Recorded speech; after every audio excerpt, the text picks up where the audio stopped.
Hello everybody, WhatsApp, क्या हाल चाल आप सभी के। This is your English educator Nikita Singh and welcome to Planet Spark. आज हम क्लास 9th का chapter number 2 the sound of music का पार्ट 2 डिस्कस करने वाले हैं, जो कि है उस्ताद बिस्मिल्लाह खान के ऊपर। जैसे कि मैं आपको ऑलरेडी प्रीवियस वीडियो में पहला पार्ट जो है वो आपके साथ डिस्कस कर चुकी हूँ। अगर तुमने अभी तक वो वीडियो नहीं देखा है तो जल्दी से जाकर के देखो चैनल पे। ये जो आपका चैप्टर है द साउंड ऑफ म्यूजिक वो 2 पार्ट्स में डिवाइडेड है। पहली स्टोरी है एवलिन ग्लेन की, सेकंड स्टोरी है उस्ताद बिस्मिल्लाह खान की। तो वो जो पार्ट 1 की जो स्टोरी है वो मैंने ऑलरेडी एक वीडियो में डिस्कस करी, you can go and check that out, ठीक है। और आज के इस वीडियो के अंदर हम पार्ट 2 डिस्कस करने वाले हैं। बहुत ही प्यारा सा चैप्टर है, लिखा है डेबोरा काउली ने। मैं ऑलरेडी आपको हर वीडियो के अंदर बताते आई हूँ कि ये नाम आपके लिए बहुत इंपॉर्टेंट है बेटा, ये आपको याद रखना है क्योंकि आंसर राइटिंग में हेल्प होती है। एंड ऑल्सो आज के सेशन के अंदर हम अगेन समरी इस चैप्टर की डिस्कस करने वाले हैं, क्वेश्चन आंसर्स भी डिस्कस करने वाले हैं, सब कुछ 10 मिनट के अंदर डिस्कस करेंगे।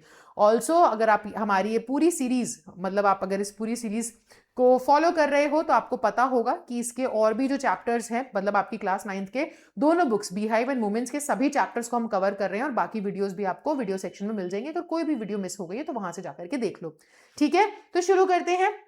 अब कहानी है ये उस्ताद बिस्मिल्लाह खान की, जो कि एक बहुत ही जाना माना नाम है म्यूजिक में, म्यूजिक पूरे इस फील्ड के अंदर। और ये एक ऐसा नाम है जिसने शहनाई को, शहनाई एक ऐसा इंस्ट्रूमेंट जो एक टाइम पे तो बैन तक हो गया था औरंगजेब की दरबार में या उनके कोर्ट में प्ले करने से, लेकिन उन्होंने शहनाई को, जो कि एक ऐसा इंस्ट्रूमेंट था जो कि लोग सुनते भी नहीं थे, बस कभी कभार ओकेजन्स में सुनते थे, मंदिरों में बजता था या कभी किसी शुभ अवसर पे शादियों में बजा करता था, उस इंस्ट्रूमेंट को वो सेंटर स्टेज पर लेकर के आए, फ्रंट स्टेज पर लेकर के आए, ऑडियंस के सामने प्ले किया और लोगों को इतना पसंद आया कि लोग उस्ताद बिस्मिल्लाह खान के कॉन्सर्ट्स में जाया करते थे उनको शहनाई बजाते हुए सुनने के लिए।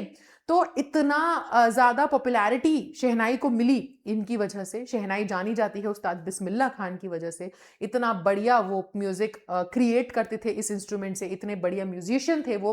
और ये बताते हैं कि इनको इनकी इंस्पिरेशन मिलती थी गंगा घाट के पास बैठ करके। क्या हुआ था इनकी जिंदगी में वो भी हम एक बार जल्दी से जान लेते हैं बेटा। तो उस्ताद बिस्मिल्लाह खान जो है वो शहनाई के लिए जाने जाते हैं, ठीक है। शहनाई प्लेयर है, बहुत ही finest player in the world. अगर हम यहाँ पर देखें तो शहनाई जो है ना वो पहले एक इंस्ट्रूमेंट था पुंगी। पुंगी अब जो है वो एक बहुत ही श्रिल साउंड वाला इंस्ट्रूमेंट था, यानी कि उसकी आवाज बड़ी ही तीखी थी, और इतनी तीखी थी, इतनी कर्कश, इतनी इतनी अच्छी आवाज नहीं थी, बहुत गंदी आवाज थी कि औरंगजेब ने तो बैन कर दिया था कि मेरे दरबार में, मेरे कोर्ट में तो ये नहीं बजना चाहिए भाई, ये इसको मैं बैन कर रहा हूं, आज के बाद ये सुनाई नहीं पड़ना चाहिए मुझे। तो एक नाई ने, अब ये शहनाई का नाम कैसे पड़ा कि एक नाई यानी कि एक बार्बर, हिंदी में नाई बोलते हैं ना, तो नाई ने एक्चुअल में इस पुंगी के जो ये इंस्ट्रूमेंट था इसमें थोड़े चेंजेस करे।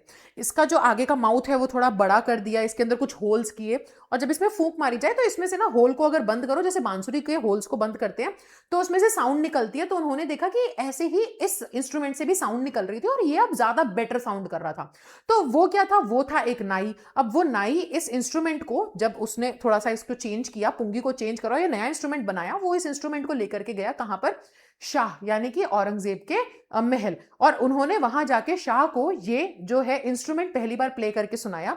तो वहीं से इस इंस्ट्रूमेंट का नाम पड़ा शहनाई, यानी कि शाह के कमरे में बजाई गई थी ये पहली बार एक नाई के द्वारा इंस्ट्रूमेंट, तो इसका नाम शहनाई पड़ा। और शहनाई को बोला जाता है कि इसको ना सिर्फ और सिर्फ ऑस्पिशियस मोमेंट्स पे सुना जाता था, यानी कि शुभ अवसरों पे मंदिर में आपको शहनाई सुनाई पड़ती थी, शादियों में आज भी हमें शहनाई सुनने को मिलती है, राइट। और साथ ही साथ बिस्मिल्लाह खान जी का जो इसके साथ रिलेशन था, इनके घर में सभी लोग जो थे वो बहुत ही बड़े अच्छे खासे रिनाउंड म्यूजिशियंस थे, उन्हीं की फैमिली से उस्ताद बिस्मिल्लाह खान भी आते हैं। शहनाई को सेंटर स्टेज पे लेकर के आना, पब्लिक पूरे दुनिया भर में उसको वो जो अटेंशन मिला, शहनाई जो आज के टाइम पर बन चुकी है शहनाई, है ना, लोग उसको इंडिविजुअली प्ले होते हुए सुनना चाहते हैं, वो सब बिस्मिल्लाह खान जी की वजह से ही हो पाया।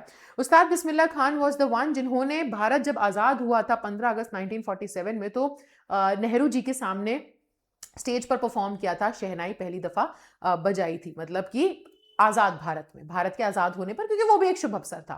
तो यहां पर ना उस्ताद बिस्मिल्लाह खान की फैन फॉलोइंग आप इतनी समझ सकते हो कि इतनी सारी मूवीज इनके ऊपर बेस्ड है, इनके गाने इतनी सारी मूवीज में लिए गए हैं कि क्या ही बताया जाए। और उस्ताद बिस्मिल्लाह खान से जब पूछते हैं कि आपको इंस्पिरेशन कहां से मिलती है, तो वो बोलते हैं कि गंगा के घाट से।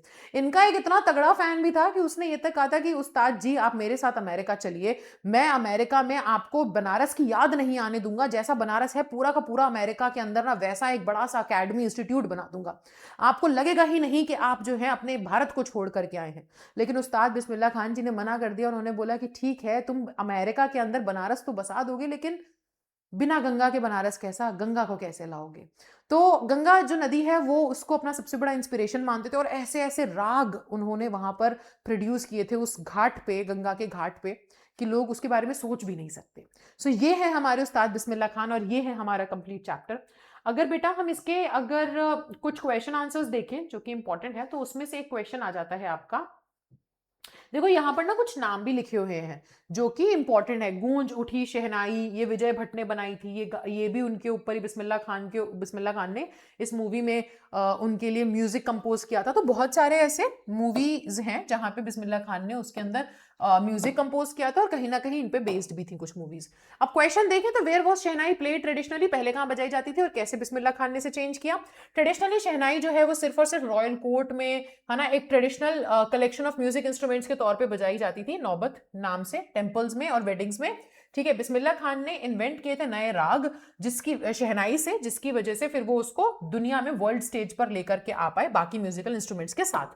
ठीक है, when and how did Bismillah Khan get his big break, सबसे पहला ब्रेक उन्हें कब मिला था, कैसे वो फेमस हुए? सो बेटा 1938 में ऑल इंडिया रेडियो में उनको ये सबसे पहला मौका मिला था। ठीक है, रेडियो स्टेशन लखनऊ में था, वहां पर उन्होंने पहली बार शहनाई प्ले करी थी, और फिर उसके बाद वो रेगुलरली प्ले करने लग गए थे, और वहीं से वो पॉपुलर हुए थे।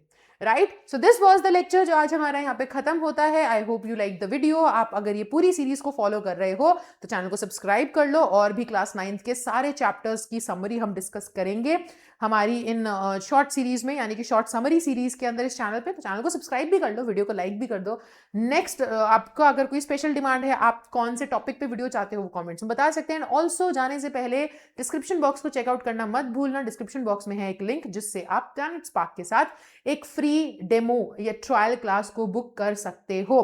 राइट, अगर कोई भी ऐसा स्टूडेंट है जो कि फेस कर रहा है डिफिकल्टी कॉन्फिडेंस को लेकर के, यानी कि पब्लिक स्पीकिंग में, 4 लोगों के सामने खड़े होकर के बात करने में, बोलने में, ओपिनियंस या थॉट्स शेयर करने में अगर कॉन्फिडेंस नहीं आता है, घबरा जाते हो, नर्वस हो जाते हो, तो परेशान होने की जरूरत नहीं है।